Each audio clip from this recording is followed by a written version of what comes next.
Shalom, selamat pagi saudaraku. Sebelum kita mendengarkan firman Tuhan, marilah kita bersama-sama terlebih dahulu bersatu di dalam doa. Kita berdoa.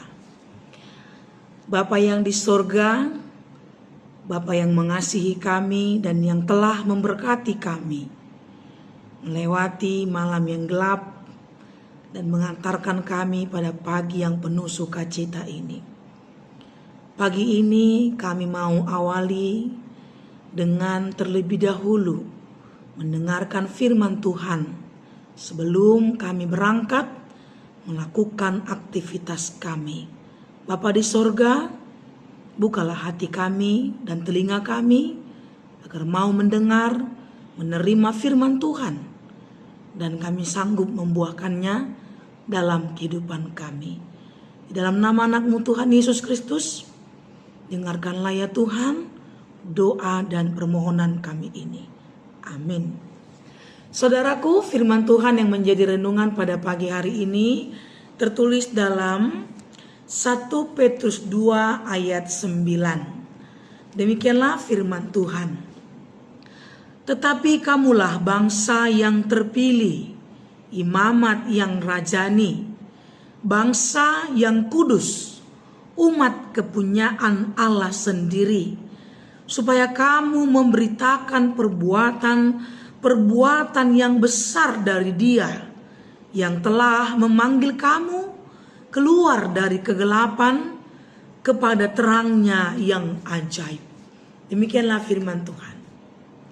Saudaraku, perbuatan, tindakan, memilih adalah satu hal yang mungkin dapat kita katakan setiap hari kita lakukan.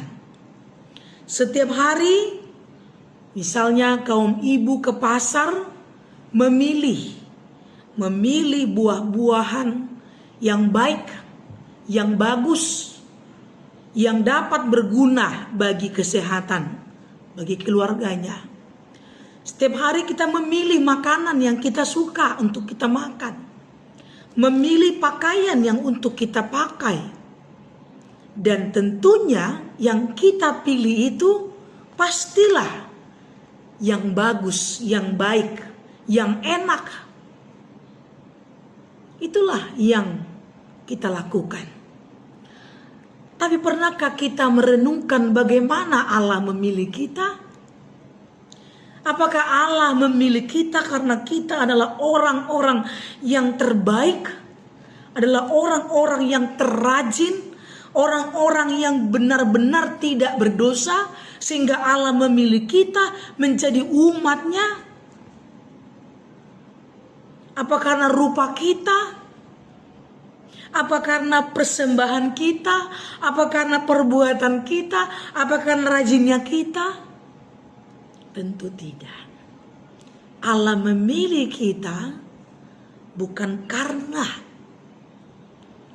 kita hebat, karena kita pintar, karena kita kaya, karena kita miskin, karena kita bagus, karena kita cantik, karena kita ganteng, bukan. Tapi Allah memilih kita karena kasih-Nya.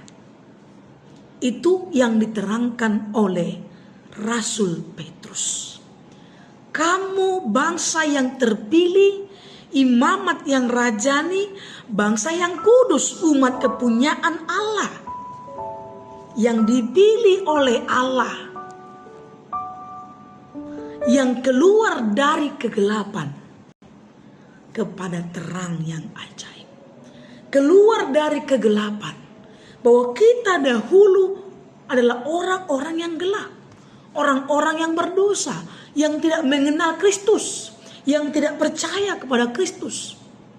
Tapi dipilih oleh Allah melalui Yesus Kristus yang telah menebus dosa kita, membersihkan kita, mengampuni kita, menyalibkan dosa-dosa kita. Kita ditebus bukan dengan barang yang fana. Ditebus bukan dengan uang, tapi dengan darah yang kudus.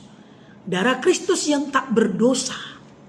Itulah yang membayar lunas perbuatan-perbuatan kita yang gelap, dan yang melayakkan kita menjadi umat pilihan Allah yang Dia kasihi, dibawa dari gelap kepada terang. Dan inilah renungan kita pada hari ini. Kita dipanggil menjadi anak-anak terang, anak-anak yang mencintai terang, bukan yang mencintai gelap.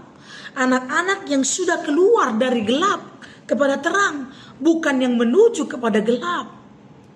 Tapi orang-orang yang dipanggil untuk membawa terang, damai di mana ada keributan, kasih di mana tidak ada kasih. Kesanalah kita dipanggil, memberitakan kasih, memberitakan damai, memberitakan terang di tengah-tengah keberadaan kita. Ini yang dikatakan Petrus, supaya kamu memberitakan perbuatan-perbuatan yang besar dari Dia yang telah memanggil kamu keluar dari kegelapan kepada terangnya yang ajaib. Dipanggil untuk memberitakan, untuk mengatakan melalui perkataan, perbuatan, tindakan kita. Memberitakan Kristus Yesus yang telah memanggil kita, mengasihi kita, mengampuni kita, dan kita disuruh hidup menjadi orang-orang pilihan-pilihan Allah, bukan lagi pilihan dunia. Hidup kudus, hidup sebagai umat pilihan Allah. Inilah status kita pada saat ini. Untuk itu mari jauhi semua perbuatan gelap. Mari berjuang memegang status, mempertahankan status kita sebagai umat yang dipilih oleh Allah. Kita orang pilihan. Kalau kita memiliki suatu barang milik kita, pasti kita jaga. Kita akan rawat milik kita. Demikian Allah merawat hidup kita, merancang hidup kita, menjaga hidup kita, karena kita umat pilihannya. Kita miliknya, bukan lagi milik dunia, bukan lagi milik dosa, tapi milik Allah seutuhnya di dalam Yesus Kristus. Untuk itu saudaraku, mari pertahankan status sebagai umat pilihan Allah. Jangan terikut, jangan mau ikut-ikutan, tapi bawalah terang Kristus dimanapun kita berada. Amin. Terima kasih Bapa di sorga atas firman Tuhan yang sudah kami dengarkan. Kau mengingatkan kami bahwa kami adalah umat pilihan-Mu, kepunyaanmu yang Kau kasihi, yang Kau sayangi, bahkan yang Kau sudah tebus melalui darah yang kudus, darah Tuhan Yesus Kristus yang telah menebus kami dari dosa dan kematian. Kami layak menjadi umat pilihan Tuhan, kepunyaan Tuhan yang Tuhan kasihi. Inilah yang membawa kami semangat melangkah, melakukan aktivitas kami, menjalani kehidupan yang masih Tuhan berikan kepada kami. Biarlah firman Tuhan menjadi jaminan untuk kami selalu bersemangat, memiliki iman yang hidup, pengharapan yang hidup, bahwa kami adalah milik Tuhan. Apapun kondisi keadaan yang kami alami, kami percaya kami adalah milik Tuhan yang sudah dirancang oleh Tuhan, baik kehidupan dan masa depan kami. Kami serahkan kepadamu ya Bapa. Berkatilah kami semua, seluruh jemaat-Mu, beserta para pelayan-pelayan Tuhan. Bapa di sorga, berkatilah kami satu hari ini, aktivitas yang kami kerjakan, biarlah Tuhan yang menguatkan dan menyertai bahkan memberkati setiap pekerjaan kami. Berkati saudara kami yang sakit Tuhan, agar mereka beroleh kesembuhan oleh karena kasih dan kemurahan Tuhan. Baik mereka yang berulang tahun, tambahkanlah umur yang panjang, sukacita dan berkat yang daripadamu ya Bapa. Bapa di sorga, ampunilah kami akan dosa dan kesalahan kami, agar kami layak meminta kepadamu. Di dalam nama Tuhan Yesus Kristus, Tuhan dan Juru Selamat, kami berdoa. Amin. Selamat pagi saudaraku, Tuhan memberkati kita.